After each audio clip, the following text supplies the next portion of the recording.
Yeah, Houston is a fabulous all-around team. Number one team in the country in defense, but also three-point percentage. And they have players, that come off the bench for them that are great players. And it's one of those things that they're so good defensively. If you don't take that shot, it's kind of like facing a real pitcher in the major leagues, and you get that good first pitch and you take it, you're probably not getting another good pitch. That was a mistake. So when you get shots, you got to take them.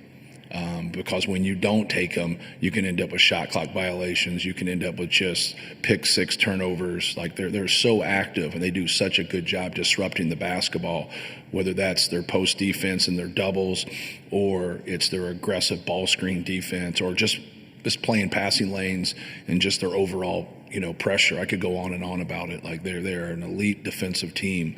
So it's going to be important for us to let it rip. But it's also important for us to do that no matter who we're playing. Like you're referencing real stuff there. Like, when the coaching staff and everybody on the team is telling those guys, like, hey, you got to take your shots, and then they're pausing or passing them up, like that doesn't help our offense whatsoever. We don't have five guys out there creating for us. We have a couple guys creating for us. So it's important to take the ones that come your way. It's one of those things where every game is tough. Like we were sitting here last year and we had to play Gonzaga in this game, and then we ended up playing, Tennessee. So now being able to play Houston, who had just now this year just played Gonzaga in a very close game. So everybody's, great. Like nobody messed around and ended up in the Sweet 16, right? They had to earn their way here.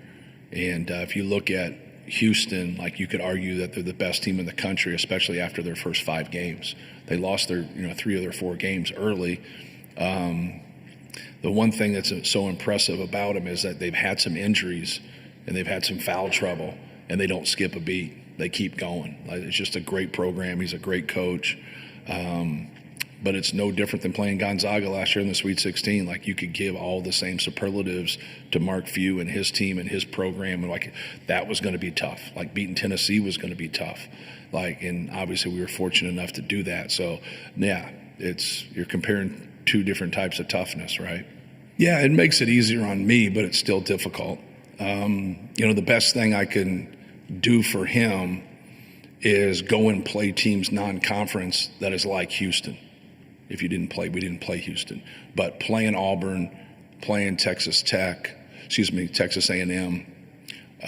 playing Ole Miss, playing Marquette, those are some of the people he's played against some really good programs, some really good coaches.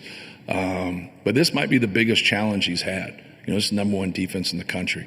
This is a big challenge for our team, but he does a lot for us. But that we're just hoping through our experiences that we've put him in the best position to be successful. I know he's looking forward to it, and he's very competitive, and he's had a great year. But that's the one thing from our standpoint that we try to do. Some people think we overscheduled this year, but anybody be a fool right now to think that the teams that beat us in non-conference didn't help us to get to this point. Because they were so good. Auburn's so good. Texas A&M is so good. Shaka Smart and what they do, Chris Beard, and how they operate, that's difficult to go against. And he's had those experiences. He's been in the Final Four. He's won 2 Big Ten championships. So he's had a lot of different experiences. But with all that being said, Houston's defense could be the best out of all those people I mentioned.